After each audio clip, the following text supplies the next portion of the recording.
Yeah, welcome to day 2 Java Foundation course. So we are going to understand about Java forms or ecosystem, Java ecosystem, okay? Ecosystem of Java. And at the same time we are going to understand types of applications and architectures. Okay, so these two concepts చూద్దాం. Next మనకు like local system setup. So 3 concepts అనేది verify చేద్దాం. ఇక్కడ మీకు Java ఏ విధంగా install చేయాలి, ఏ విధంగా దాన్ని వర్క్ అయ్యేటట్టు చేయాలి చూద్దాం. సో దానికంటే ముందు ఒక బ్రీఫ్ ఒక హై లెవెల్ ఫౌండేషన్ అనేది I will try to provide. Like in మార్కెట్లో how many ways we will Java can be available and which one is the important, which one like ఏ టైప్ని యూస్ చేసి ఏ టైప్ ఆఫ్ అప్లికేషన్స్ ఆర్ ఏ type of concepts అనేది implement చేయొచ్చో చూద్దాం. Then we'll jump into types of applications and architectures. Then we'll try to understand how to set up your local system. Okay, let's see.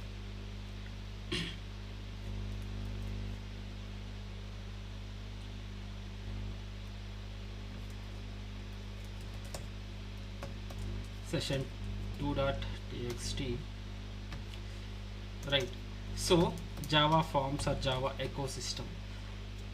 So in market in real time Java can be available in 3 forms. Okay, so the first one is general ga olden days lo and new era lo kuda naming convention change ayindi. I'm trying to give in olden days how we will call this one. Okay, J2SC. okay, J2SC ఇది ఎలా మారిందంటే మనకు Java SC గా convert అయ్యింది present generation లో. ఓకేనా, what is the full form of J2SC? Let me try to write it down here.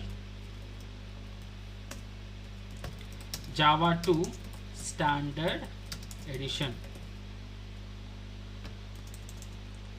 So ఇక్కడ కూడా Java standard edition. ఓకేనా, 2 కానీ ఆ TO కానీ యూస్ చేసేవాళ్ళు, బట్ నా ఇది ఫుల్గా లైక్ రిమూవ్ చేయడం జరిగింది. డైరెక్ట్గా జావా SC JSC అనే విధంగా మనం యూస్ చేస్తుంటాం. సో రేపు మీకు కంపెనీలో జాయిన్ అయిన తర్వాత గోయింగ్ ఫార్వర్డ్ JSC అన్నప్పుడు కన్ఫ్యూజ్ అవ్వద్దు, ఆ జావా SC అన్నప్పుడు కన్ఫ్యూజ్ అవ్వద్దు. SC means standard edition, right. Next we have the second one is J2AA అనే వాళ్ళం. దెన్ నౌ జావా EEగా ఉంటుందన్నమాట. సో ఇక్కడ J2AA ఏమంటున్నాం, ఇక్కడ జావా 2 ఎంటర్ప్రైజ్ ఎడిషన్. సో ఇక్కడికి వచ్చేసరికి ఏ విధంగా మారిందంటే ప్రజెంట్ ఈ జావా ఎంటర్ప్రైజ్ అనేది ఏదైతే ఉందో ఈ ఎంటర్ప్రైజ్ని కాస్త జకర్తాగా మార్చారు, జావాని కాస్త జకర్తాగా మార్చారు అనమాట నేమింగ్ కన్వెన్షన్లో. సో జావా అంటే ఏం చెప్పొచ్చు అంటే Jakarta enterprise edition. So present ఎరాలో జకర్తాగా చేంజ్ చేశారు. సో న్యూ లైబ్రరీస్ అనమాట. Okay, we'll try to understand it later, no issue. So ఇది next the third one is so J2ME. so we can name this as JME. So this is Java 2 micro edition or mobile edition అని అనొచ్చు అనమాట. Or Java ME, Java micro edition అనే విధంగా ఈ 3 ఫామ్స్లో మనకు available ఉందండి. ఓకేనా, సో J2SCలో ఏముంటుందంటే మనం ఏదైతే కోర్ నేర్చుకుంటున్నామో కోర్ జావా ఉంది కదా, ఆ core Java entire core Java comes under J2SC. Okay, J2AA in the sense advanced జావాలో ఏముంటుంది servlet, JSP, JDBC. So JDBC also comes under J2SC నార్మల్గా, బట్ బయట మీరు కోర్సెస్ నేర్చుకునేటప్పుడు అడ్వాన్స్ జావా అనేటువంటి కోర్స్ పేరు పెట్టి దాంట్లో సర్వ్లెట్ JSPతో పాటు JDBC కూడా అడ్వాన్స్ జావా కిందకి తీసుకొచ్చారు. నార్మల్గా JDBC కమ్స్ యాజ్ J2SC. ఓకేనా, సో J2MEలో ఏముంటుంది advanced concepts like servlets, JSP technologies అన్నీ కూడా ఇక్కడ ఉంటాయి. లైక్ జావా మైక్రో ఎడిషన్ అంటే మనకు లైక్ ఓల్డెన్ డేస్లో ఇఫ్ యూ కెన్ రిమెంబర్ మనకు ఓల్డ్ మొబైల్ ఫోన్స్ ఉన్నాయన్నమాట. నోకియా 1600, ఓకే 3200 క్లాసిక్ అని సంథింగ్ చిన్న మొబైల్ ఫోన్స్, స్నేక్ గేమ్స్ ఇలాంటివి ఉన్నాయి. సో మీరు గమనించారంటే మీరు అప్లికేషన్ ఒకటి డౌన్లోడ్ చేసుకుని మీకు గుర్తుందో లేదో మనకు జావా అప్లికేషన్స్ అనే విధంగా వచ్చేది. జావా లైక్ ఒక ఆపరేటింగ్ సిస్టమ్, జావా అనేది ఒక ఆపరేటింగ్ సిస్టమ్ ఉండేది. ఈచ్ అప్లికేషన్ కూడా మీరు ఓపెన్ చేసినప్పుడు జావా సింబల్ పడి తర్వాత అప్లికేషన్ ఓపెన్ అయ్యేది. ఓకే, గేమ్స్ కావచ్చు, చిన్న చిన్న గేమ్స్ అనమాట. ఓకేనా, సింబయాన్ ఆపరేటింగ్ సిస్టమ్ అని గుర్తుందా? సో అవన్నీ కూడా మనం J2ME యూజ్ చేసి చేస్తాం. అంటే ఏం లేదు, same like J2SE, but light weight ఉంటుంది. ఇది light weight in the sense దీనికి చాలా స్పేస్ అనేది కావాల్సి వస్తుంది. కోర్ జావాను ఉపయోగించామంటే ఇప్పుడు చాలా స్పేస్ ఉంటుంది. బట్ అప్పటి కాలంలో మీరు ఆ మొబైల్స్ చూసారంటే ఎంత చిన్నగా ఉండేవి. సో అలాగే మనకి ఇక్కడ J2ME యూజ్ చేసి అప్లికేషన్స్ అలాంటివి తయారు చేసి మొబైల్ ఫోన్లో సపోర్ట్ అయ్యేటట్టు సమ్ ఎంబెడెడ్ సిస్టమ్స్లో యూజ్ చేసేదానికి J2ME వాడేవాళ్ళు. ప్రజెంట్ అయితే ఎవరు యూజ్ చేయట్లేదు, ఎందుకంటే ప్రజెంట్ అటువంటి మొబైల్స్ లేవు, అటువంటి డివైసెస్ కూడా లేవు. కాబట్టి ప్రజెంట్ అంతా ఆండ్రాయిడ్ అండ్ iOS కన్వర్ట్ అయింది. అండ్ హెవీ వెయిట్ ఉన్నాయి కాబట్టి మొత్తం J2SE, J2W థింగ్స్ అవి ఉన్నాయన్నమాట. ఓకేనా, so that is the background of J2ME. It is also like core Java related. But J2SEలో మన JVM అనేది కన్వర్టర్ ఉంటుంది. బట్ ఇక్కడ మనకు something KVM, kilobyte virtual machine అనేటటువంటిది ఉంటుందన్నమాట. చాలా చిన్న సైజ్ అనమాట. మనకు అన్ని కాన్సెప్ట్స్ కూడా ఉండవు ఇక్కడ. ఓకేనా, J2ME అనేది. సో అది ఫ్యూచర్లో వాడేవాళ్ళు, ప్రజెంట్ అయితే టోటల్ అవుట్డేటెడ్ అయిపోయింది. So no need to learn about it, right, but have some idea of it. J2ME అంటే ఏంటంటే మైక్రో ఎడిషన్, చిన్న జావా అని మీనింగ్, చిన్నది మైక్రో ఎడిషన్. ఇది దేంట్లో వాడేవాళ్ళం అంటే పాస్ట్లో ఉన్నటువంటి చిన్న మొబైల్ డివైసెస్లో ఉన్నటువంటి అప్లికేషన్ డెవలప్మెంట్ కోసం, మొబైల్ డివైస్కి సంబంధించినటువంటి యాప్స్ ఆర్ గేమ్స్ డెవలప్మెంట్ కోసం, అదేవిధంగా ఎంబెడెడ్ సిస్టమ్స్ కోసం వీటిని యూజ్ చేసేవాళ్ళు. I hope you understand about three forms of Java. Okay, so this is the Java ecosystem we have. So this is the total architecture. We have a Java SE, Java EE, Java ME. Java SE మనం ఏమంటున్నామంటే Java standard edition అంటున్నాం. So ఇక్కడ core Java programming అంతా కూడా దీని కిందకు వస్తుంది. మనం నేర్చుకునేటటువంటి core Java ఏదైతే ఉందో ఇదంతా కూడా జావా SE కింద వస్తుంది. రెజ్యూమ్లో కానీ కోర్ జావా అనేది మెన్షన్ చేయొద్దు, జావా SE అనేది మెన్షన్ చేయండి. ఓకే, ఇట్ ఈస్ కొంచెం టెక్నికల్గా ఉంటుంది అనమాట. ఓకే, దెన్ జావా E అంటే అడ్వాన్స్డ్ జావా కిందకు వస్తుంది. It's like enterprise edition. Enterprise level applications develop చేయాలి, web applications and enterprise apps చేయాలంటే మీరు ఖచ్చితంగా జావా E నేర్చుకోవాలి.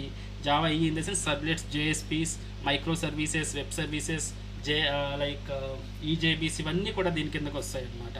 టెక్నాలజీస్ అంటున్నాం వీటిని. ఆ టెక్నాలజీస్ మీరు చేసి అప్లికేషన్స్లో చేయాలి, like enterprise and web application చేయాలంటే you need to learn Java EE. Then Java ME, it's like a micro edition. So small devices and IoT ప్లాట్ఫామ్స్కి ఇలాంటి వాటికి యూజ్ చేసే వాళ్ళు ప్రజెంట్ అయితే అవుట్డేటెడ్ అనేది అయింది. Okay, so that is about Java, like Java 3 forms. So present మనం like core Java అనేది మనం చూస్తున్నాం. సో ఇకపోతే మనకు ఓకే, ఇక్కడ ఏదైనా డౌట్స్ ఉన్నాయండి దీంట్లో? 3 ఫార్మ్స్ ఓకే కదా, చాలా important interview question. So how many ways Java is available అన్నప్పుడు you need to answer 3 forms. One is J2SE or JSC. Okay, Java two standard edition. J2W, what is the full form? Java to Enterprise Edition or Java EE, Jakarta Enterprise Edition, present దాన్ని convert అయింది అనమాట, Jakarta enterprise edition. J2ME, Java two micro edition or JME, Java micro ఎడిషన్గా ఉంది. So J2SEలో ఎక్కడ use చేస్తాం, J2W ఎక్కడ use చేస్తాం, and J2ME ఎక్కడ యూజ్ చేస్తాం. I hope you some clarity అనేది వచ్చింది అనుకుంటున్నాను. ఓకేనా, let's jump into next step. Okay, you have to bear little bit theory, because of few classes మాత్రం మనకు థియరీ ఉంటుంది. You have to bear. ఓకేనా, సమ్ ఫౌండేషన్ ఇంపార్టెంట్ కదా మనకు, అందుకోసం.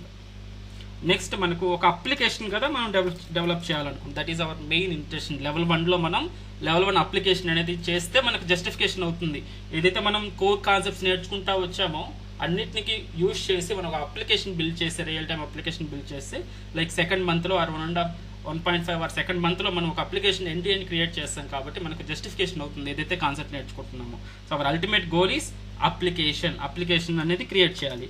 బట్ అప్లికేషన్స్ క్రియేట్ చేయాలంటే అసలు అప్లికేషన్లో ఎన్ని టైప్స్ ఆఫ్ అప్లికేషన్స్ ఉన్నాయి, అండ్ ఏదైనా ఆర్కిటెక్చర్, ఏ విధమైనటువంటి ఆర్కిటెక్చర్ యూజ్ చేస్తాం అనేది ఇక్కడ చూద్దాం. ఓకేనా, actually we have first application types చూద్దామంటే, application types of course it is also like జనరల్గా హై లెవెల్గా 3 టైప్స్గా క్లాసిఫై చేస్తాం. So one is stand alone applications or desktop applications.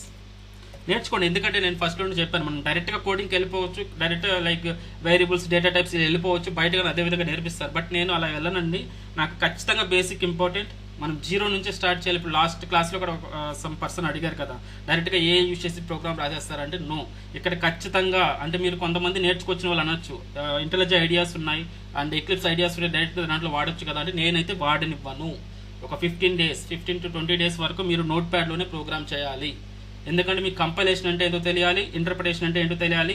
రేపు మీరు కంపెనీలోకి వెళ్ళిన తర్వాత ఎంటైర్ కంపెనీ లేదా ఎంటైర్ టీమ్ని మీరు లీడ్ చేయగలగాలి. సో ఏదైతే మనకు 100% ఉందో 100% నేర్చుకెళ్ళారనుకోండి, ఎటువంటి అప్లికేషన్ వచ్చినా ఎటువంటి సిచ్యువేషన్ వచ్చినా కానీ యూ కెన్ హ్యాండిల్ దట్. ఎందుకంటే లైక్ ప్రత్యక్షంగా చూశానండి, ఇవన్నీ నేర్చుకుని వెళ్ళడం వల్ల వేరే వాళ్ళకి తెలియదు ఇదంతా. డైరెక్ట్గా వాళ్ళు ఏంటి అమౌంట్ కోసం పనిచేస్తున్నారు, త్వరగా సిలబస్ కంప్లీట్ చేసుకోవాలనుకుంటారు, డైరెక్ట్గా చెప్పేస్తారు, డైరెక్ట్గా ఎక్లిప్స్ ఓపెన్ చేస్తారు, ఒక ప్రోగ్రామ్ రాసి ఎగ్జిక్యూట్ అయిపోయింది, దిస్ ఇస్ అవుట్పుట్ అంటారు.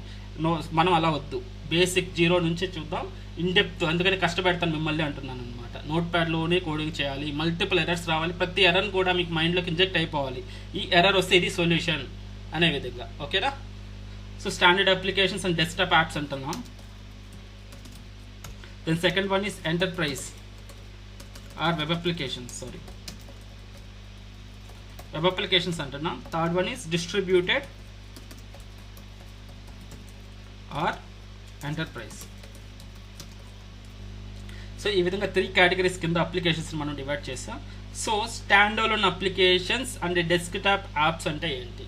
ఇప్పుడు నా సిస్టంలో చూడండి, I think I'm trying to hit calculator. Okay, so ఈ యాప్ను ఓపెన్ చేస్తున్నా ఇక్కడ. సో ఈ యాప్ను ఓపెన్ చేశాను, నేను సర్టన్ క్యాలిక్యులేషన్స్ చేశాను. ఇక్కడ సర్టన్ క్యాలిక్యులేషన్ని చేశాను. సో చేసేసి నేను క్లోజ్ చేసేసాను. ఇప్పుడు సేమ్ క్యాలిక్యులేషన్ని వేరే సిస్టంలో ఓపెన్ చేయగలుగుతాను నేను. ట్రై చేయగలుగుతానా? కమాన్. No, right? ఎందుకు? ఇది నా EXE ఫైల్ తోటి ఇన్స్టాల్ అయి ఉంటుంది, నా లోకల్ సిస్టంలో మాత్రమే పనిచేస్తుంది, నేను మాత్రమే యూజ్ చేయగలుగుతాను ఈ యాప్ని. వేరే సిస్టంలో ఈ యాప్ని నేను యాక్సెస్ చేయలేను.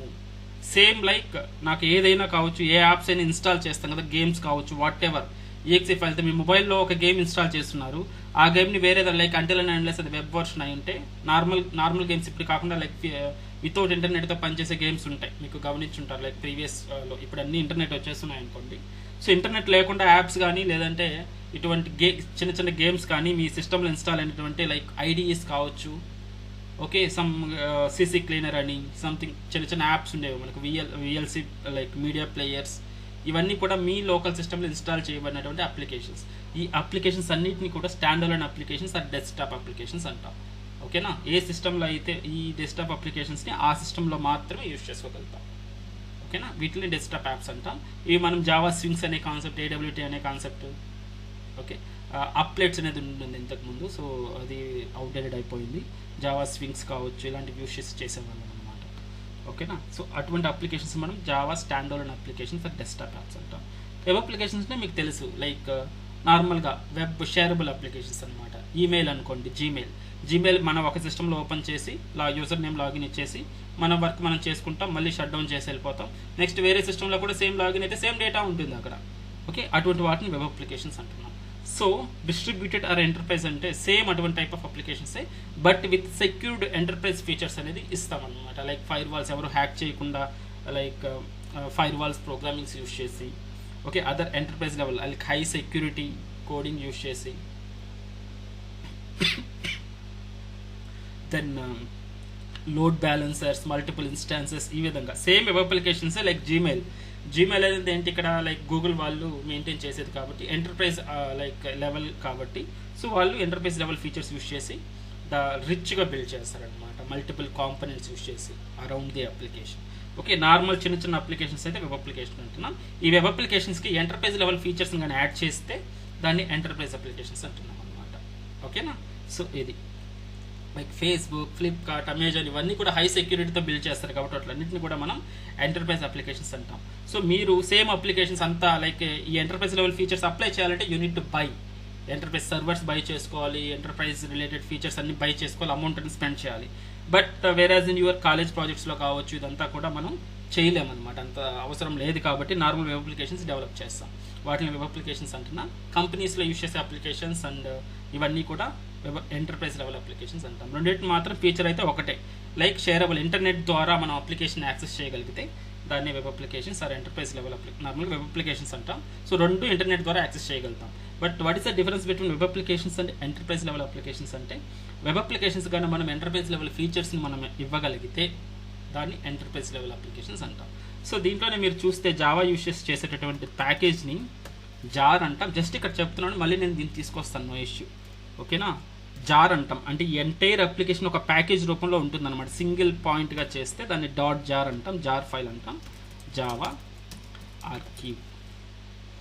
వెబ్ అప్లికేషన్స్ అంతా కోడింగ్ అంతా కలిపి ఒక సింగిల్ యూనిట్గా చేసి ఒక ప్యాకేజ్గా చేసి క్లయింట్కి ఇస్తే దాన్ని డాట్ వ్యార్ అంటాం. చాలా important interview questions and return టెస్ట్లో యూజ్ చేసేటటువంటి కంటెంట్ ఇదంతా కూడా. ఓకేనా, వెబ్ ఆర్కీవ్ అంటాం. కాబట్టి ప్లీజ్ రన్నింగ్ నోట్స్ తీసుకోండి, చాలా ఇంపార్టెంట్ అండి. సో మీకు నార్మల్గా ఫ్రీయే కదా కోర్స్ అనే విధంగా రావద్దు, ఎందుకంటే మనం ఇచ్చే కంటెంట్ అలాగ ఉంటుంది, ప్రతి ఒక్కటి ఇంపార్టెంటే. ప్లీజ్ రన్నింగ్ నోట్స్ తీసుకోండి. ఓకే, నెక్స్ట్ డాట్ ఈఏఆర్ అంటామండి. ఎంటర్ప్రైజ్ లెవెల్ అప్లికేషన్స్ని ఎంటర్ప్రైజ్ ఆర్కీవ్.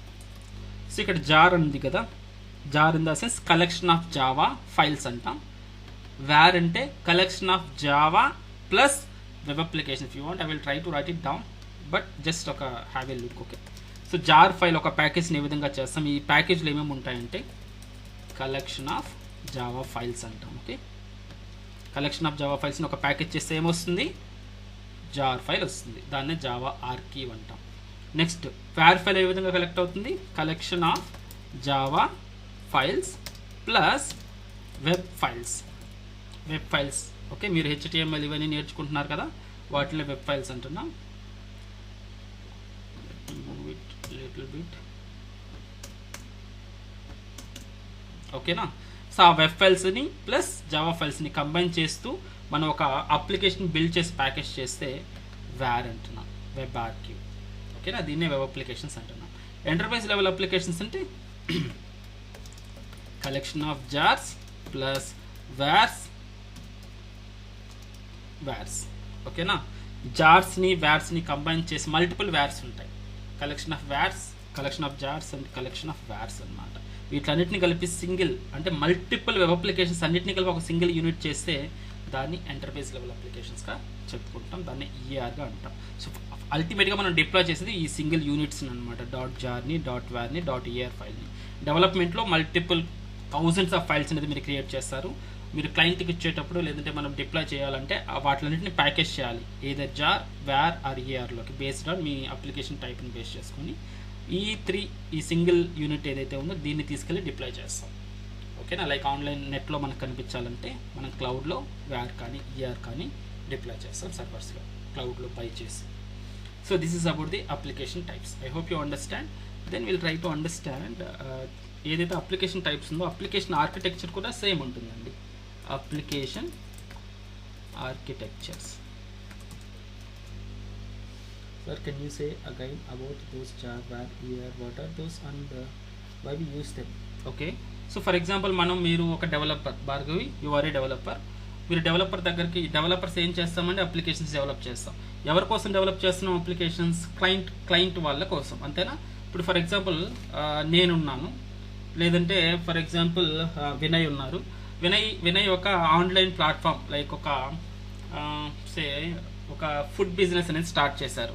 ఆ ఫుడ్ బిజినెస్ స్టార్ట్ చేసి అతను ఏమనుకుంటున్నాడంటే, నా ఫుడ్ బిజినెస్ ఆన్లైన్లో నేను స్టార్ట్ చేయాలి, ఆన్లైన్లో బుకింగ్స్ వస్తే నేను వాళ్ళకి డెలివర్ చేయాలి, కాబట్టి నాకు ఒక అప్లికేషన్ కావాలి అని వినయ్ ఒక థాట్ వచ్చింది. సో వినయ్ ఎవరి దగ్గరకు వస్తారు ఇప్పుడు, software companies in the sense కంపెనీలో ఉన్నటువంటి డెవలపర్స్ దగ్గరికి. So Bhargavi is one of the developer, Java developer. Okay, so ఇప్పుడు వినయ్ వచ్చేసి భార్గవి దగ్గరకు వచ్చేసి, so madam, so this is what my requirement, I want to like expose my business through online. So నా requirement ఇది. So users login అయ్యేసి నాది ఏదైతే Swiggy ఉందో అలాంటిది అనమాట.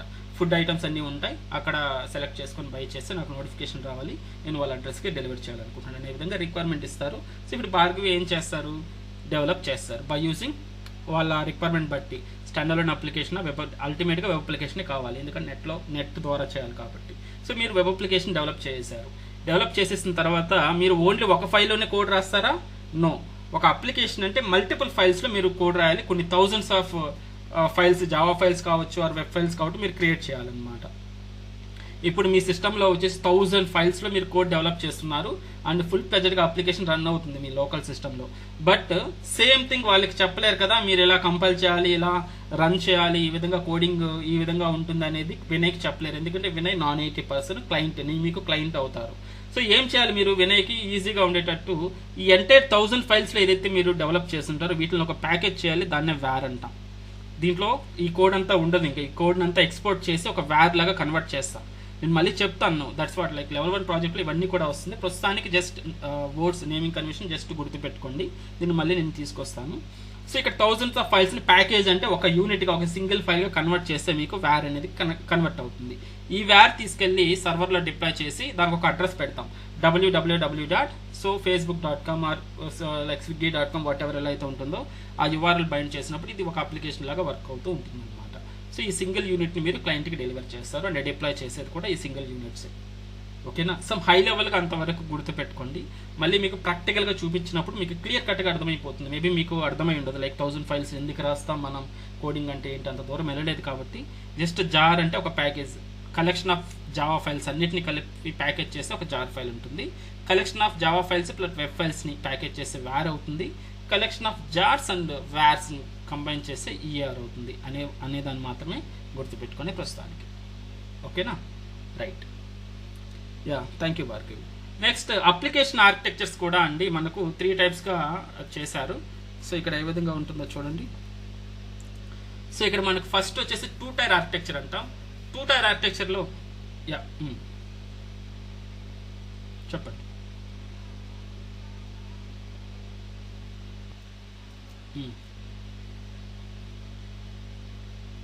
అవును, వెబ్ అప్లికేషన్స్ అంటే మల్టిపుల్ వెబ్ అప్లికేషన్స్ ఉంటాయి దీంట్లో, EARలో ఎంటర్ప్రైజ్ లెవెల్ అప్లికేషన్స్లో ఖచ్చితంగా ఇంక్లూడ్ అవుతాయి. జార్స్ ఉంటాయి, Java applications, multiple Java applications. ఒక జావా అప్లికేషన్ ఒక జార్ అంటాం. సో మల్టిపుల్ జావా అప్లికేషన్స్ ఉంటాయి, మల్టిపుల్ వెబ్ అప్లికేషన్స్ ఉంటాయి. అన్నింటినీ కంపైన్ చేస్తే దాన్ని మనం ఎంటర్ప్రైజ్ లెవెల్ అప్లికేషన్ అంటాం. అదేనా మీ క్వశ్చన్?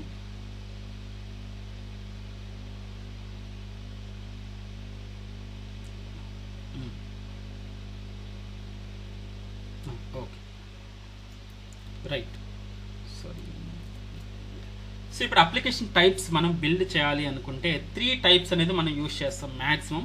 సో 2 టైర్ ఆర్కిటెక్చర్ అంటాం. దీంట్లో ఒక క్లయింట్ ఉంటారు, ఒక డేటాబేస్ ఉంటుంది.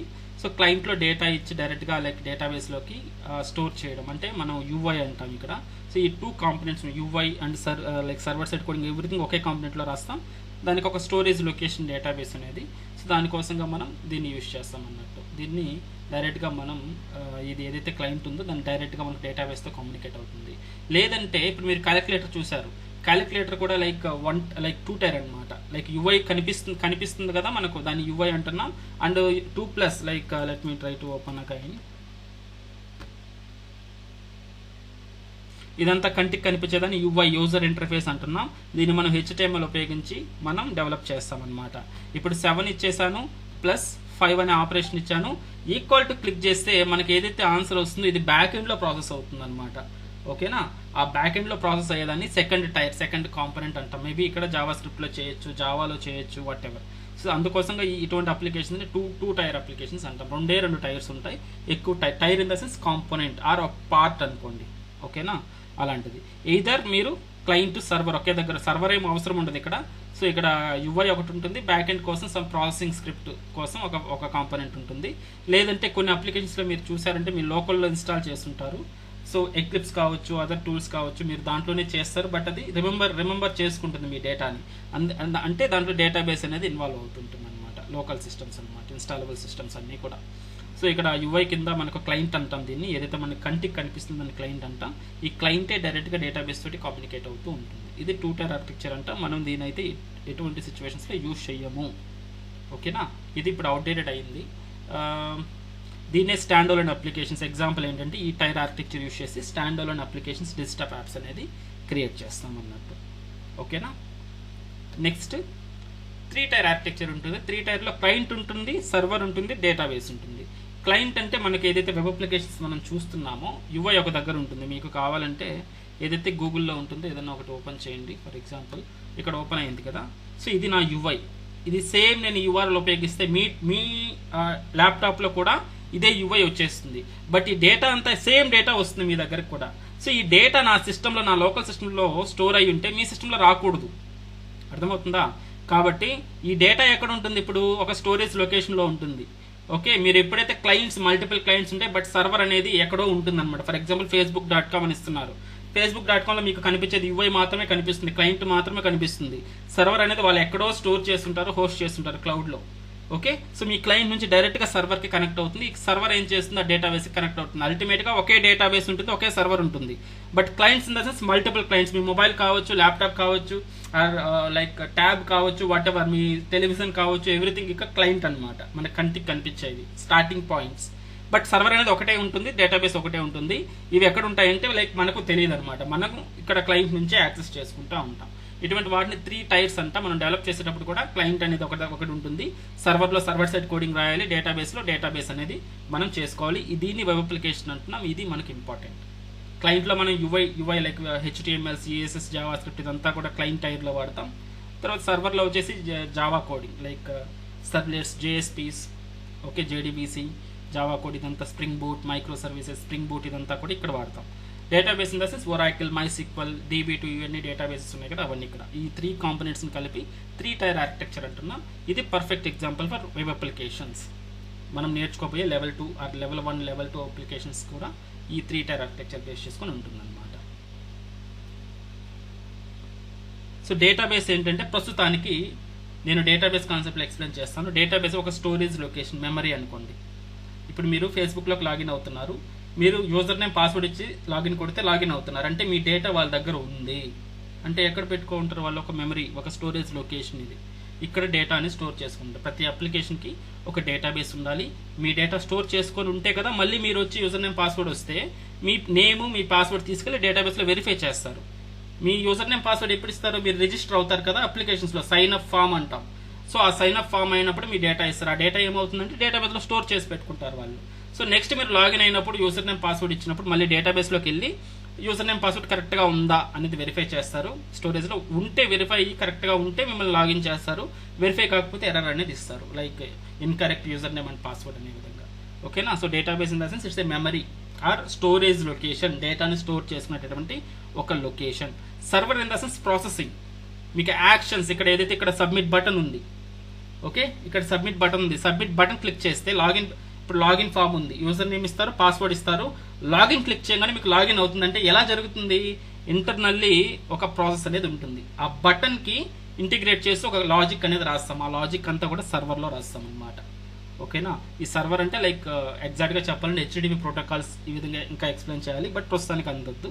సో ఈ సర్వర్లో ఏదైతే ఇక్కడ క్లయింట్లో ఈ బటన్స్, ఫామ్స్ ఇవన్నీ ఉన్నాయో, ఒక బటన్ క్లిక్ చేసినప్పుడు జరిగే యాక్షన్ ఉంటుంది కదా, ఆ యాక్షన్ అంతా కూడా ఈ సర్వర్లో యాక్చువల్ లాజిక్, జావా లాజిక్ అనేది రాసి పెట్టుంటాం. ఏం రాస్తాం? యూజర్ నేమ్ తీసుకో, తర్వాత మీరు సెకండ్ పాస్వర్డ్ని రిట్రైవ్ చేయి, నెక్స్ట్ డేటాబేస్, ఈ సర్వర్ డేటాబేస్ కనెక్ట్ అవుతుంది. కనెక్ట్ అయ్యి ఆ యూజర్ నేమ్, పాస్వర్డ్ని వెతుకు అంటుంది డేటాబేస్లో డేటా ఉంటే మళ్ళీ రిటర్న్ చేస్తుంది కదా, దీనికి ఎస్ డేటా ఉంది అనేది చెప్తుంది. ఇది చెప్పినప్పుడు ఓకే వెరిఫై అయ్యావు, ఓకే, ఒక సక్సెస్ మెసేజ్ ఇచ్చేస్తుంది దానికి, సక్సెస్ఫుల్లీ లాగిన్ అని చెప్పి. ఏ పేజ్కి వెళ్ళాలి అప్పుడు? హోమ్ పేజ్కి వెళ్ళాలి. హోమ్ పేజ్ ఇదంతా కూడా ఇదే చూసుకుంటుంది, మొత్తం కంట్రోలింగ్ అంతా.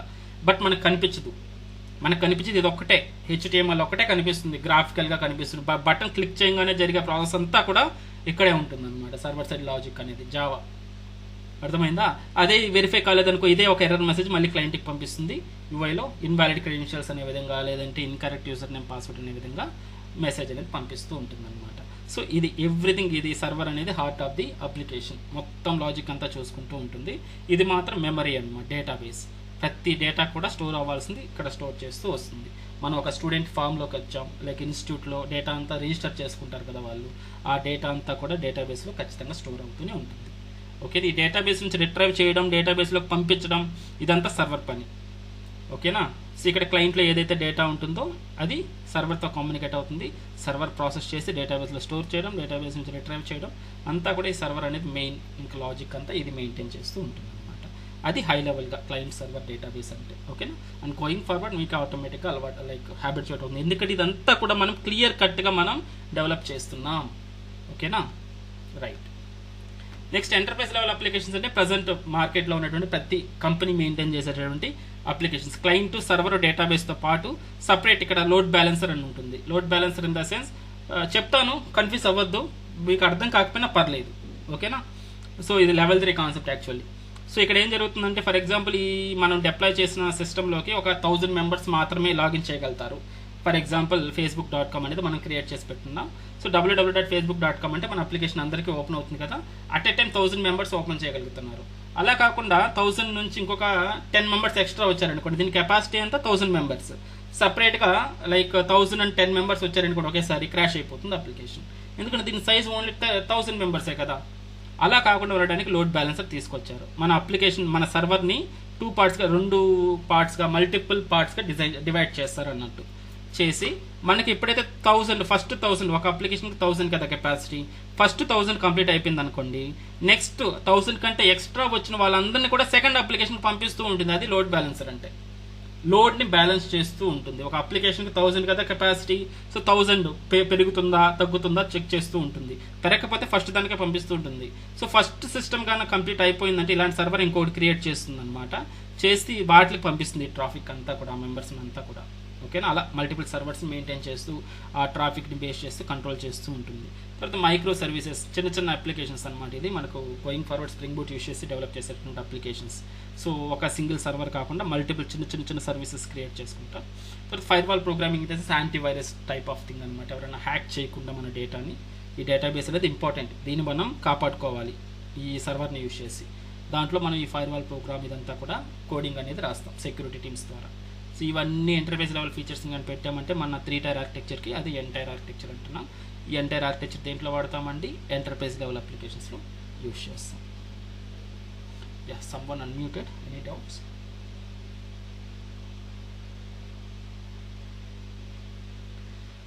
Right.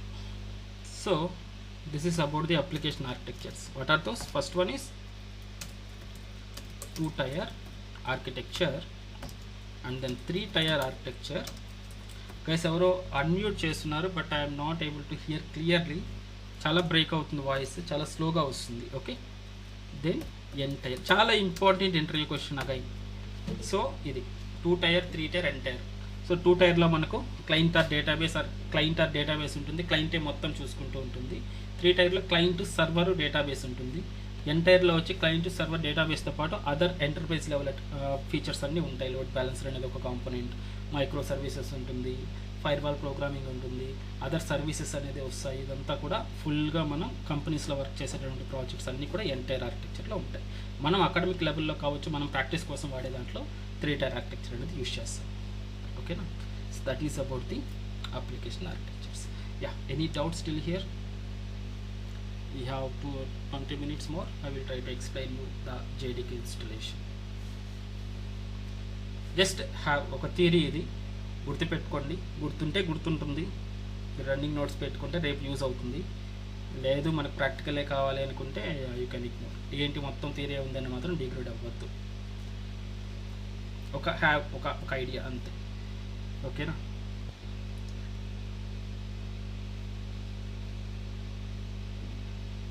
Right. So shall we go for like JDK installation if you clear about it? Right. Yeah. Okay. Let's see. So ఇది కానీ క్లియర్గా చూడండి. మేబీ మీకు సిస్టమ్ టచ్ లేకపోయినా కానీ పర్లేదు. I will try to explain you with zero. Okay. So zip file అంటే ఏంటి, ఇవన్నీ కూడా కొన్ని చెప్తాను, చాలా ఇంపార్టెంట్. అవన్నీ కూడా మీరు ట్రై చేయాలన్నమాట. No issue. సో ఇప్పుడు మీరు డౌన్లోడ్ చేశారు కదా, డౌన్లోడ్ చేసినప్పుడు ఒక జిప్ ఫైల్ అనేది క్రియేట్ అవుతుంది. జిప్ ఫైల్ అనేది వస్తుంది. మీరు ఎవరైతే డౌన్లోడ్ చేయలేదో, మీరు మనకు జావా నేను దాంట్లో ప్రతాప్ ఆర్ సమ్మన్ పెట్టారు కదా, లింక్ అక్కడ పెట్టున్నారు. మీరు ఆ లింక్ని క్లిక్ చేసి చేయండి. లేదంటే లెట్ మీ ట్రై, మన సైట్లో ఉందా, ఐ థింక్ ఓల్డ్ వన్ ఉంటుందేమో. Just a second, let me check. Downloads, you will get JDK. okay, it is 17 version. previous batch lo manam 17 use chesam, so now we are moved into 21. okay, we will update. Right. So link అక్కడ ఉంటుందండి, link అనేది చేయండి. లేదు మీకు ఏదైనా help కావాలి, link దొరకలేదు install చేసేటప్పుడు అంటే please let me know, I will try to help you. Okay, లేదంటే గ్రూప్లో అన్న పెట్టండి, మన వాళ్ళు రీషేర్ చేస్తారు కానీ బ్యాచ్ 9 గ్రూప్లో. ఎవ్రీవన్ బ్యాచ్ 9 గ్రూప్లో ఉండేదానికి ట్రై చేయండి. సో వన్స్ మీరు డౌన్లోడ్ చేసిన తర్వాత మీకు జిప్ ఫైల్ అనేది వస్తుంది. ఆ జిప్ ఫైల్ తీసుకెళ్ళి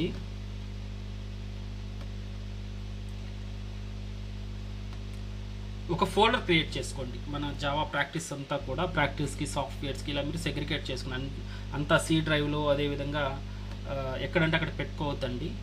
సో ఫర్ ఎగ్జాంపుల్ నేను డి డ్రైవ్ అనేది ఒకటి క్రియేట్ చేసుకున్నాను కదా, డి డ్రైవ్లో సాఫ్ట్వేర్స్ అనేటటువంటి ఒక ఫోల్డర్ క్రియేట్ చేసుకున్నాను. ఈ సాఫ్ట్వేర్స్ ఇప్పుడు చూడండి, ఇక్కడ ఇందాక వ్యార్ అని చెప్పాను కదా, దిస్ ఇస్ కాల్డ్ వ్యార్. ఇది ఒక అప్లికేషన్, ఎంటైర్ అప్లికేషన్ ఇది ఇస్తాం మన క్లయింట్కి, సింగిల్ ఫైల్. దీని లోపల ఉంటాయి కోడింగ్ అంతా. ఓకే, ఎనీహౌ నేను చెప్తాను, ప్రాబ్లం లేదు. సో సాఫ్ట్వేర్ అనేది ఫోల్డర్ పెట్టేసి నేను ఫర్ ఎగ్జాంపుల్ టెక్నాలజీకి సంబంధించి క్రియేట్ చేసుకున్నాను. ఇక్కడ ఉంటాయి అన్నీ నాకు కావాల్సిన సాఫ్ట్వేర్స్ అన్నీ కూడా. ఓకేనా, బట్ జావా అనేది ఇక్కడ వేయలేదు నేను. ఇప్పుడు నేను జావాని ఫైండ్ చేయాలి. Let me check where I keep my Java.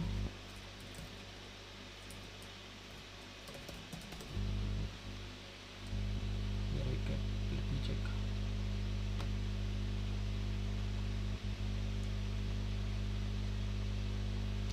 So జీలో సాఫ్ట్వేర్స్లో Java. Okay, so my data softwares here. So ఇక్కడ నేను ఒక ఫోల్డర్ క్రియేట్ చేసుకున్నాను, జావా అనే ఫోల్డర్. సో దీని లోపల నా జావా ఫైల్స్ అన్నీ కూడా ఉన్నాయి. చూడండి అన్నీ మీరు, ఇది ఈఎక్సీ ఫైల్. నిన్న చెప్పాను కదా, ఈఎక్సీ ఫైల్ అనేది JDK 8 ఇది .exe ఫైల్ అనమాట. ఈ ఈఎక్సీ ఫైల్ డెస్క్టాప్ యాప్స్ అని చెప్పాను చూడండి, అదనమాట. ఇవన్నీ అవే, బట్ ఇది మీరు డబుల్ క్లిక్ చేసి నెక్స్ట్ ఫినిష్ చేస్తూ ఇన్స్టాల్ చేస్తుంటారు కదా, వాటిని .exe ఫైల్స్ అంటారు. ఇక్కడ నాకు .zip ఫైల్ .exe ఫైల్ కనిపిస్తున్నాయి, మీ సిస్టంలో కనిపించకపోవచ్చు. సో యాజ్ ఎ డెవలపర్గా మీరు ఏం చేయాలంటే, ప్రతి ఒక్కరు కూడా ఇక్కడ వ్యూ అనే ఆప్షన్ ఉందా, వ్యూ అనే ఆప్షన్ క్లిక్ చేసి ఇక్కడ చూడండి, షోలోకి వెళ్ళండి. ఇక్కడ ఫైల్ నేమ్ ఎక్స్టెన్షన్స్ అనేటటువంటి ఆప్షన్ ఉంటుంది, దాన్ని చెక్ చేసుకోండి. చెక్ చేసుకుంటే మీకు ఈజీగా కనిపిస్తుంది ఏది ఫోల్డరు, ఏది file, A type of file అనేది ఈజీగా కనిపిస్తుంది. .exe డాట్ నుంచి ఉన్నటువంటి దాన్ని ఎక్స్టెన్షన్ అంటున్నా. ఆ ఎక్స్టెన్షన్స్ అనేది నీట్గా కనిపిస్తాయి. సో దట్ మీకు అర్థమవుతుంది ఏ ఫైల్ అనేది ఏ టైప్ ఆఫ్ ఫైల్ అనేది. ఓకేనా, సో ఇక్కడ చూడండి .exe అంటే ఇది. ఈఎక్సీ ఫైల్ అనేది మీరు డౌన్లోడ్ చేయొద్దు, ఓన్లీ జిప్ ఫైల్స్ మాత్రమే డౌన్లోడ్ చేసుకోండి. ఎందుకంటే మనం మల్టిపుల్గా స్విచ్ చేయడానికి చాలా ఈజీగా ఉంటుంది. సో ఇక్కడ JDK 21 మీరు డౌన్లోడ్ చేస్తే ఇలా వస్తుంది. JDK 21 .zip ఫైల్ అనేది డౌన్లోడ్ అవుతుందండి మీకు. ఫస్ట్ స్టెప్ ఆ .zip ఫైల్ తీసుకెళ్ళి మీరు మేబీ మీకు ఇలా మెయింటైన్ చేసుకోండి. ఏదైనా ఒక ఫోల్డర్ క్రియేట్ చేసుకొని ఆ ఫోల్డర్లో పేస్ట్ చేసుకోండి. పేస్ట్ చేసుకున్న తర్వాత జిప్ ఫైల్ అంటే కంప్రెస్డ్ వర్షన్, దీని నుంచి నార్మల్ ఫైల్గా ఎక్స్ట్రాక్ట్ చేసుకోవాలి. ఏ విధంగా ఎక్స్ట్రాక్ట్ చేయాలి? రైట్ క్లిక్ అంది JDK జిప్ ఫైల్ మీద రైట్ క్లిక్ చేయండి, ఎక్స్ట్రాక్ట్ ఆల్ అనేది క్లిక్ చేయండి. లేదంటే మీకు విండ్రార్ ఉందంటే ఎక్స్ట్రాక్ట్ హియర్, ఎక్స్ట్రాక్ట్ ఫైల్స్ అనేది క్లిక్ చేశారంటే సో ఈ జిప్ ఫైల్ కాస్త మీకు నార్మల్ ఫోల్డర్ లాగా కన్వర్ట్ అవుతుంది. ఇలాగా అంటే ఈ ఫైల్ నుంచి ఈ ఫైల్ జనరేట్ అవుతుంది. అర్థమైందా? జిప్ ఫైల్ అంటే కంప్రెస్డ్ వర్షన్, దీన్ని ఎక్స్ట్రాక్ట్ చేయగానే నార్మల్ ఫోల్డర్ లాగా లైక్ వచ్చేస్తుంది. మీరు ఈ ఫోల్డర్ని డబుల్ క్లిక్ చేస్తే ఓపెన్ చేసుకోవచ్చు. జిప్ ఫైల్ని మాత్రం ఓపెన్ చేయొద్దు, అది లైక్ ఓపెన్ చేసి మీరు పాత్ అలాంటిది ఇస్తారేమో కరెక్ట్ అయిపోతుంది. జస్ట్ జిప్ ఫైల్ అంటే అక్కడ నుంచి ఎక్స్ట్రాక్ట్ చేసుకోవాలి. ఎక్స్ట్రాక్ట్ చేస్తేనే మీకు ఇలా నార్మల్ ఫోల్డర్గా కన్వర్ట్ అవుతుంది అది. ఓకేనా, జిప్ ఫైల్స్ అన్నింటినీ కూడా ఎక్స్ట్రాక్ట్ చేస్తేనే నార్మల్ ఫోల్డర్గా కన్వర్ట్ అవుతుంది. ఆ ఫోల్డర్ని మీరు యూస్ చేసుకుంటారు. ఓపెన్ చేయగానే ఇక్కడ JDK 21 వర్షన్ ఉంటుంది. సో ఓపెన్ చేస్తారు. సో దట్ ఇక్కడ మనకు ఆల్ వర్షన్స్ అనేది ఇక్కడ ఉంటాయన్నమాట. ఓకేనా, సో ఇది ఇలా ఓపెన్ అయిందంటే ఇక్కడ వరకు జావా అనేది ఓపెన్ అయినట్టు, లైక్ మీరు ఫోల్డర్ అనేది ఉన్నట్టు వర్కింగ్ వర్షన్. నెక్స్ట్ ఏం చేయాలి? ఇక్కడ దా క్లియరా? జిప్ ఫైల్ అంటే ఏంటి, ఎలా ఎక్స్ట్రాక్ట్ చేయాలి అంత క్లియర్? ఇక్కడ వరకు ఏదైనా డౌట్ ఉందా?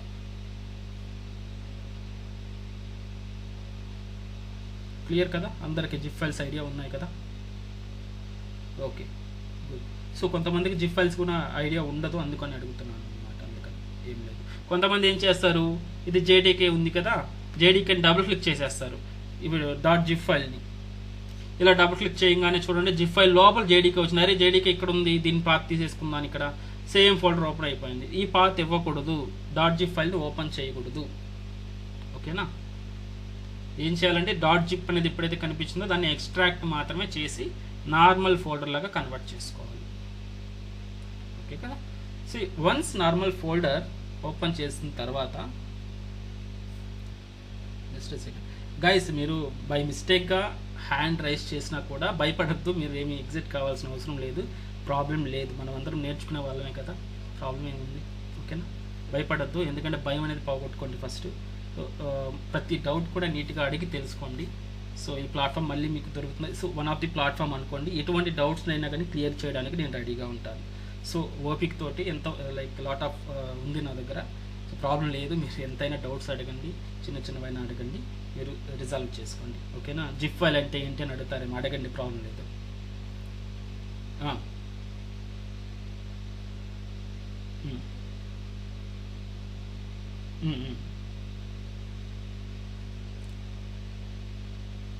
వెయిటేజ్ ఇట్స్ లైక్ ఇప్పుడు ఫర్ ఎగ్జాంపుల్ ఇక్కడ మనకు ఇది నార్మల్ ఫోల్డర్ కదా, ఈ నార్మల్ ఫోల్డర్లో లాట్ ఆఫ్ డేటా ఉంటుంది.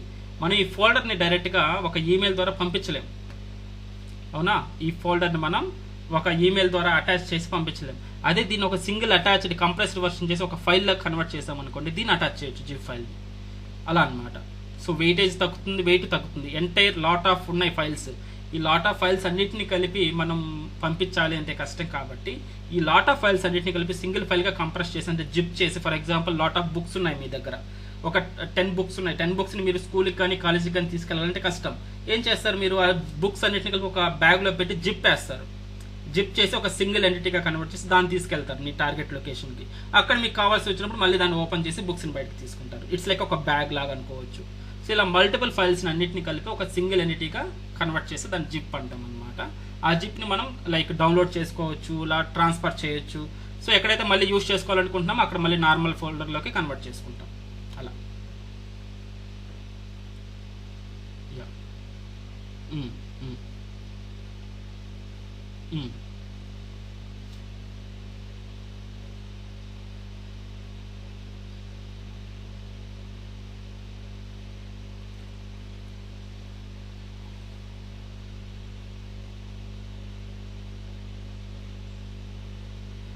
ఓకే,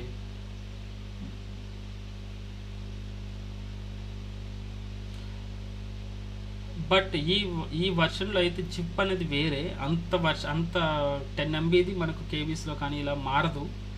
బట్ అది మేబీ ఇమేజెస్ అనే విధంగా అందరి కాన్సెప్ట్స్ ఉంటుంది. సో ఇక్కడ జిప్ కాన్సెప్ట్ అయితే అది కాదు. సో కొంతవరకు తగ్గించవచ్చు. ఇక్కడ మీరు సైజ్ చూసారంటే, let me try to detailed panel, maybe details. So ఇక్కడ మీకు సైజెస్ కనిపిస్తున్నాయి కదా.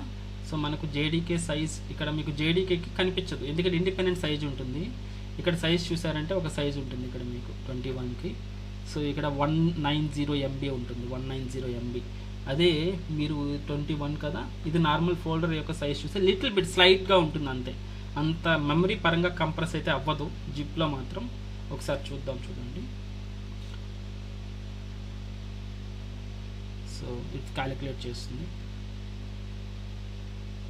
ఇక్కడ చూడండి 375 MB అనేది ఇది అలొకేట్ చేసుకో, అంటే నార్మల్ ఫోల్డర్ సైజ్ ఎంత ఉంది, 375 MB ఉంది. కంప్రెస్ చేసిన తర్వాత ఎంత వచ్చింది, 190 MB వచ్చింది అనమాట. స్లైట్ డిఫరెన్స్ అనమాట. ఇది మేజర్గా మీరు చెప్పినట్టు అంత నుంచి ఇంతకి రాదు.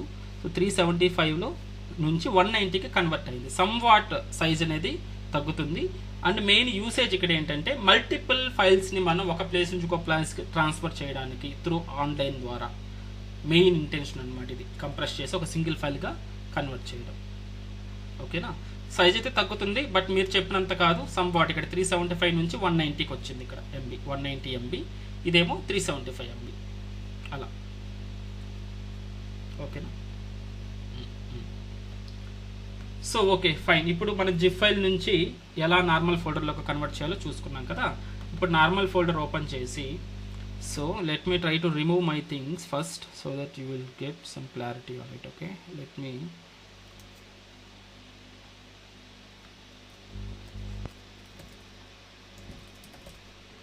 నేను అన్ఇన్స్టాల్ చేస్తాను, నా సెటప్ని రిమూవ్ చేసి అప్పుడు చూపిస్తాను మళ్ళీ స్క్రాచ్ నుంచి, ఓకేనా.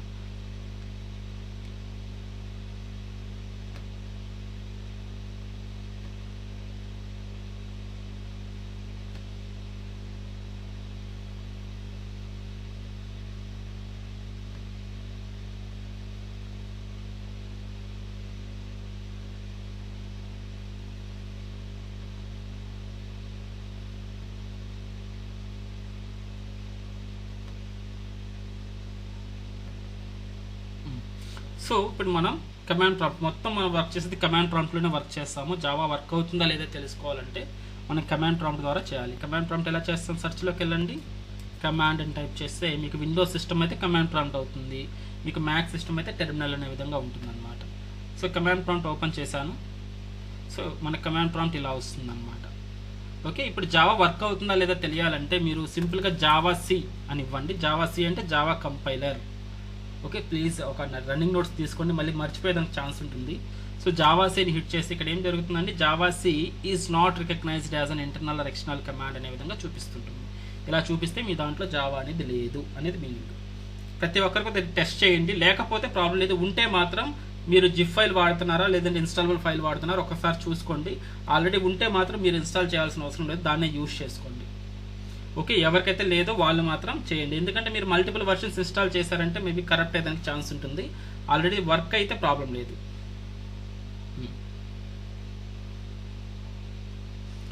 పర్లేదు, మనకి దీనికి ఫౌండేషన్ వర్షన్ వరకు అది సరిపోతుంది. Any Java is fine. But going forward మనం ఎక్లిప్స్ ఇన్స్టాల్ చేస్తాం కదా, అప్పుడు మాత్రం కొంచెం ప్రాబ్లం అవుతుంది. నేను హెల్ప్ చేస్తాను. అప్పుడు మీ వర్షన్కి సంబంధించినటువంటి ఎక్లిప్స్ మాత్రం వాడాలి. అది కాకుండా హయ్యర్ వర్షన్ ఇలాంటి వాడినప్పుడు ప్రాబ్లం అవుతుంది. దానికి నేను హెల్ప్ చేస్తాను.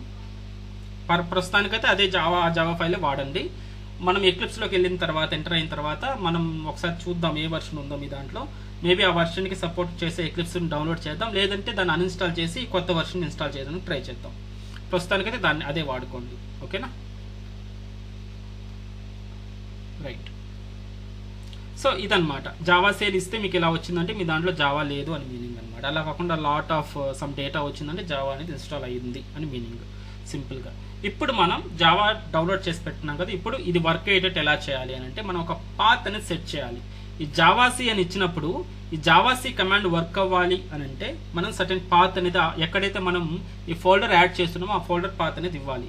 ఈ జావాసీ ఎక్కడ ఉందండి, నార్మల్గా javac in the sense Java compiler అంటున్నాం. ఓకేనా, జేవిఎం అని చెప్పాను కదా, జేవిఎంలో ఏముంటాయంటే జావా కంపైలర్, ఇంటర్ప్రెటర్ ఇవన్నీ ఉంటాయన్నమాట. సో దానికి సంబంధించింది ఇది. సో ఇది మన జేడీకే మనం ఇన్స్టాల్ చేసిన ఫోల్డర్ అనమాట. ఇది మనం డౌన్లోడ్ చేసిన ఫోల్డర్. దీని లోపలికి వెళ్ళామంటే జేడీకే ఉంది. దీన్ని ఓపెన్ చేస్తుంటే ఇలా ఫోల్డర్స్ వచ్చాయి. ఓకేనా, సో ఇక్కడ చూసారంటే మీరు BIN binary distribution or binary folder, bin folder అంటాం. ఓకేనా, సో ఈ బిన్ ఫోల్డర్లో మీరు ఇలా స్టాల్ చేశారంటే ఇదంతా జేవిఎం ఫైల్స్ అనమాట. ఇక్కడ మీరు గమనించారంటే నేను జే క్లిక్ చేస్తున్నాను, జావా వేర్ ఈజ్ ఇట్, ఇక్కడ చూడండి Java P, Java wrapper, profile, Java C. ఇక్కడ చూడండి ఇది మన కంపైలర్, జావా యొక్క కంపైలర్ అనమాట. ఇది తర్వాత ఇది ఇంటర్ప్రెటర్ జేవిఎం, java.exe, javac.exe. ఓకేనా, దీన్ని రికగ్నైజ్ చేయాలి. ఇప్పుడు మనం ఇచ్చిన జావా సి అంటే దీన్ని అడిగాం. సో ఇది దీనికి కనిపించట్లేదు, మన ఆపరేటింగ్ సిస్టమ్కి కనిపించట్లేదు. నాకు కనిపించట్లేదు ఏంటి మీరు టైప్ చేస్తుందని దానికి తెలియట్లేదు అనమాట. సో ఇది ఎక్కడుంది మన జావా, ఇప్పుడు ఈ జావా సి అనేది ఏ పాత్లో ఉందండి, బిన్ ఫోల్డర్. ఓకే, మనం ఏదైతే జావా ఉంది ఇది మన పాత్. జీ డ్రైవ్లో సాఫ్ట్వేర్స్లో జావా అనే దాంట్లో మనం చేసినటువంటి ఫోల్డర్, దాని లోపల జేడీకే, దాని లోపల బిన్ ఇది ఉంది కదా, దీన్ని పాత్ అనేది దానికి చెప్పాలి. ఎప్పుడైతే నేను జావాసీ అని ఇస్తానో నువ్వు డైరెక్ట్గా ఇక్కడికి వెళ్ళి ఇక్కడ చెక్ చేయి బిన్లో. సో బిన్లో ఉంది జావాసీ అనేది అని దానికి చెప్పాలన్నమాట. అది ఎలా చెప్పాలి అనేది పాత్ సెట్టింగ్. సింపుల్గా ఈ పాత్ ఉంది కదా బిన్ ఫోల్డర్ వరకు ఇక్కడ హిట్ చేసి దీన్ని కాపీ చేసుకోండి. ప్లీజ్ నోట్ చేసుకోండి, ఒక రన్నింగ్ నోట్స్ లాగా, మళ్ళీ మర్చిపోతారేమో.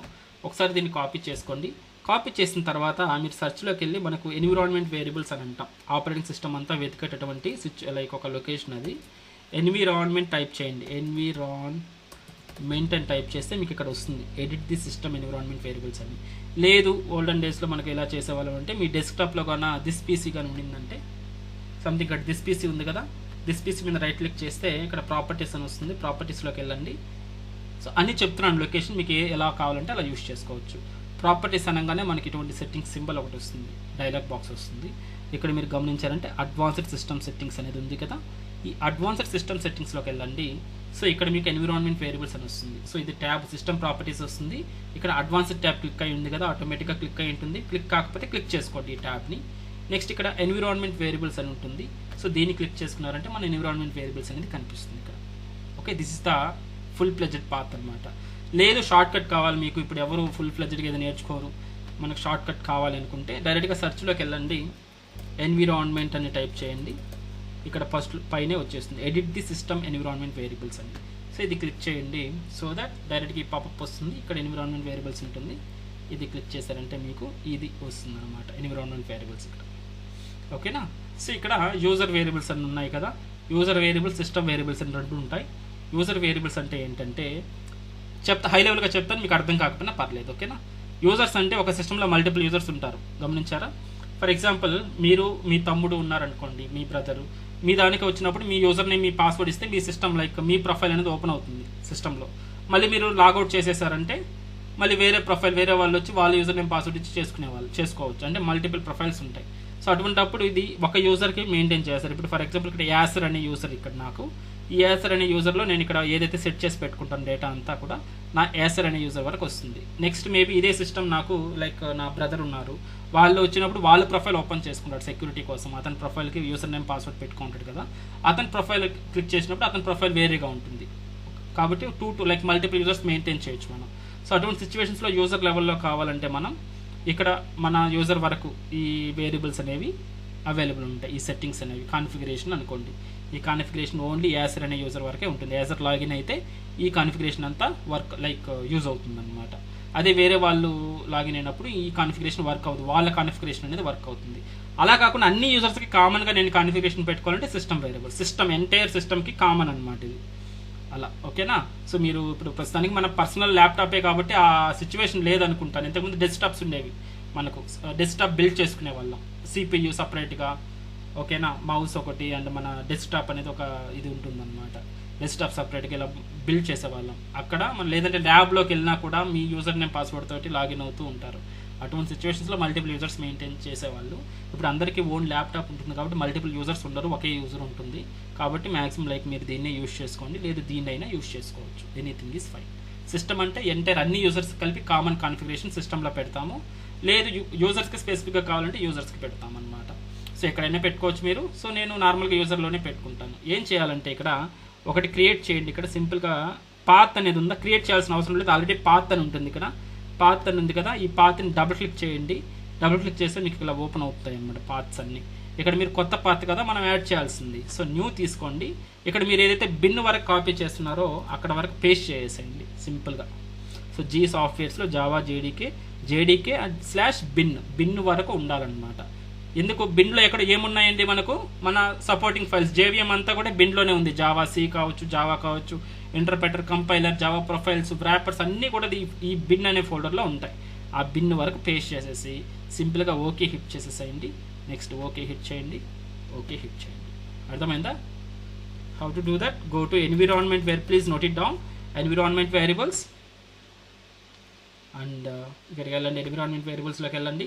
సో ఇక్కడ పాత్ అనేది ఉంటుంది, ఈ పాత్ని డబుల్ క్లిక్ చేయండి.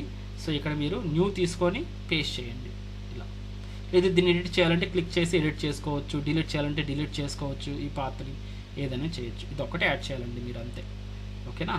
యాడ్ చేసి ఓకే చేసేసి ఓకే అండ్ ఓకే అయిపోయింది కదా. మీరు ఆల్రెడీ కమాండ్ ప్రాంప్ట్ ఓపెన్ చేస్తున్నారు కదా, ఒకసారి క్లోజ్ చేసేసేయండి.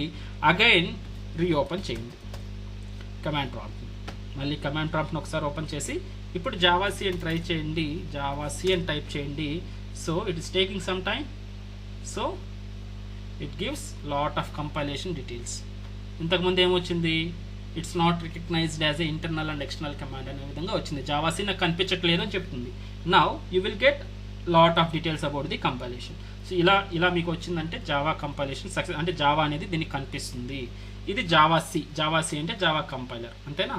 నెక్స్ట్ జావా అనేది ఇంటర్ప్రెటర్, దీనికని ట్రై చేయండి. సింపుల్గా జావాని ఇచ్చి సింపుల్గా జావా అని టైప్ చేసి ఎంటర్ చేయండి. సో దట్ జావా కూడా మీకు లాట్ ఆఫ్ జావా ఇంటర్ప్రెటర్ యొక్క డీటెయిల్స్ అన్నీ కూడా ఇస్తుంది అనమాట.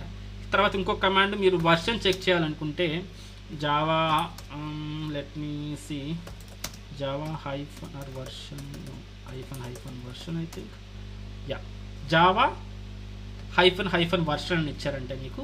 సో ఏ వర్షన్, జావా 21 వర్షన్ అంటే long term support LTS version install చేస్తున్నాం. సో ఇదంతా కూడా ఎస్సీ అంటే ఏంటండి, standard edition runtime environment. ఓకేనా? గుర్తుపెట్టుకోండి, ఎస్సీ మనం ఇప్పుడే డిస్కస్ చేసాం. సో ఓకేనా? సో ఇలా ఉంటుంది అన్నమాట. మన డీటెయిల్స్ అన్నీ కూడా, జావా డీటెయిల్స్ అన్నీ కూడా ఇక్కడ డిస్ప్లే చేస్తుంది. అర్థమైందా? చేయగలుగుతారా ప్రతి ఒక్కరు ఇక్కడ వరకు? రేపటికి ఇన్స్టాల్ చేసుకొని వస్తారా? మీరు డౌన్లోడ్ చేసి yeah very nice, thank you Bhargavi, thank you so much. Java C means Java compiler, yes Java C means compiler. ప్రతి ఒక్కరు కూడా ట్రై చేయండి. ఏదైనా డౌట్స్ ఉంటే ప్లీజ్ లెట్ మీ నో.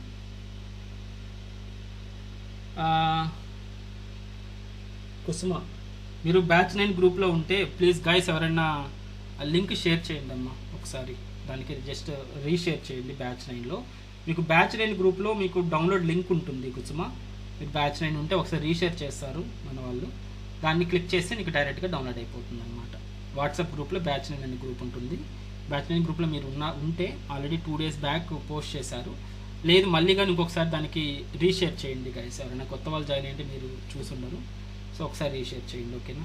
మీరు బ్యాచ్ 9 గ్రూప్లో అదే లింక్ని ఒకసారి రీషేర్ చేయండి ఓకేనా. Okay, let me stop the recording and